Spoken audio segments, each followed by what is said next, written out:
Hey everybody, welcome back to the Tackle Corner, and today I got a quick one for you, and that's how to break down a body of water. And to me, this is one where it's going to save you a lot of time, but it's also going to be one where it's helpful if you've never fished a place before. And basically, I have a couple tips when it comes to that. So number one, I do work ahead of time. So I'm looking at different tools from the internet. I might drive to it first if it's close by before I even put my kayak on the water. And then this is kind of going to be centered on if you have a boat and or kayak or something that gets you off the shore. Because a lot of the advantages I'm going to talk about are kind of important if you're on the water itself. I think in the future I'll talk more about if it's from shore, but for me, when you're breaking down a body of water, it's from a boat. It's hard to do that from the shore. And so my first tip is if you're fishing a place that has a lot of shoreline access, you get away from the shoreline because everybody can fish that.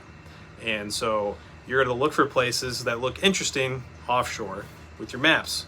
And it's a pretty easy thing to do, but sometimes it can be hard once you get out there. So if you do your work ahead of time, you can get a rough estimate of where you want to go, use your electronics to your benefit, and get and try those spots. Some of my favorite places to fish on a few of my favorite lakes are in the middle of kind of nothing. And I have waypoints that I've saved from previous years, and I do really well there, and they're very unassuming spots.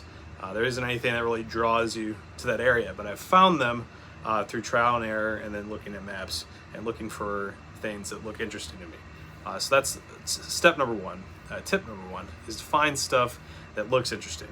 I'm not really going to get into what kind of lures you're choosing, because really it comes down to what kind of water. That's one of the biggest things, because depending on what kind of water you're working with will completely determine what kind of lures you bring. So there's 4 different kinds of water that I kind of want to touch base on, because I'm keeping this video brief and basic. I'm not going to get into a lot of the more finer details. This is just to save you some time and to make your day on the water a little better by eliminating a lot of the work before you get there. Instead of throwing your whole tackle box at a lake, you can eliminate 3/4 of your tackle box before you get there. And that's by the kind of water. And so there's 4 general types of water. You have cloudy water, you have clear water, you have stained water, and then you have like muddy water. And there's everything in between. So for clear water, pretty obvious there. You can see very far down. The water is crystal clear a lot of times, unless it's bad weather. Then you have cloudy water, which is somewhere between muddy and clear. You can see a few feet down usually. Once you get over like 10 feet, and it's nothing. It's very dark. A lot of lakes are like that, especially a lot of the ones I fish. Very few spots of the lake are actually clear at all. And unless you get into the shallower water, you can't really see very good. Then you have stained water. This isn't very common in the United States. It's more common in places like Canada. But basically the water is like sweet tea, almost. It's you can see through it decently well in the shallows, but once you get any kind of depth, it becomes like almost pitch black. You can't see anything. But if you were to pick a glass up out of the lake, you can see through it fine. That's because there's tannic acid in the water, and it's from all the different trees and things in the areas seeping in over time. It's made the water this way. And then lastly, you have not cloudy, but muddy water. So this is water with no visibility. You can't see anything. And those are just the main types. You get a lot of stuff in between. Rivers can vary a lot, but I'm talking lakes. That's what you're going to expect. And if you find out what kind of water you're working with, you can eliminate a lot of lures that either aren't good in clear water situations or not good in muddy water situations.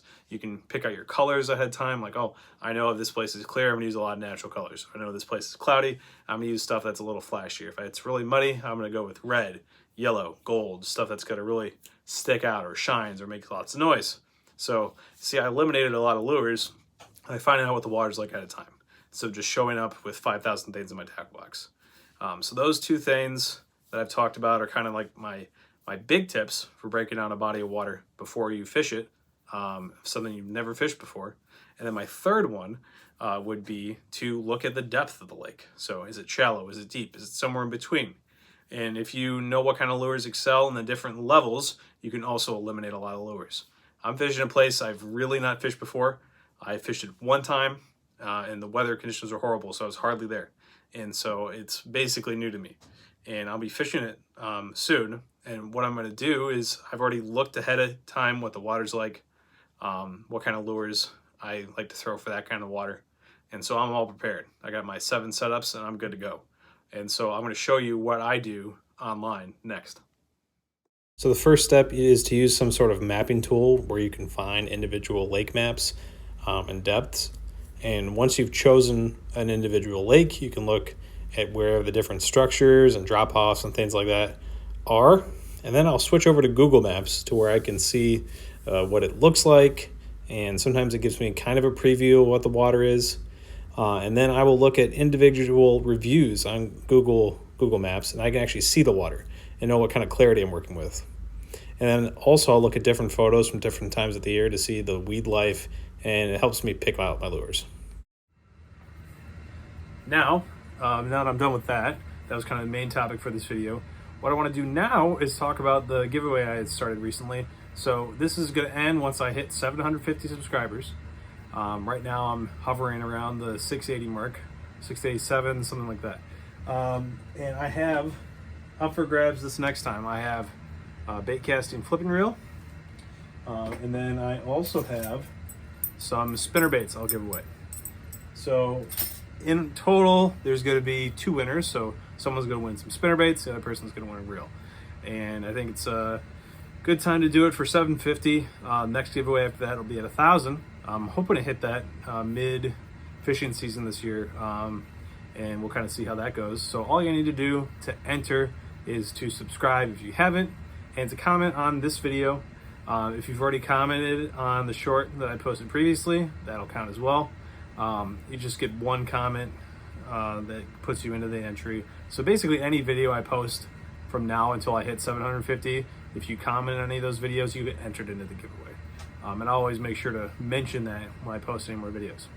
So that's pretty much it for this one. That's kind of a quick video today, but I wanted to keep it short. And also just to give you some quick tips for trying out a new body of water. And I didn't really even get into lures because you don't need to get into that until you break it down first. Once you figure all those things out, you can figure out what lures you like to throw for those conditions. Because a lot of that's personal preference. But what I'm really trying to get you to understand is how to eliminate a lot of things and make the harder parts done before you actually get there. Doing your homework, essentially. So thanks for tuning in, and make sure to like, comment, and subscribe if you haven't already.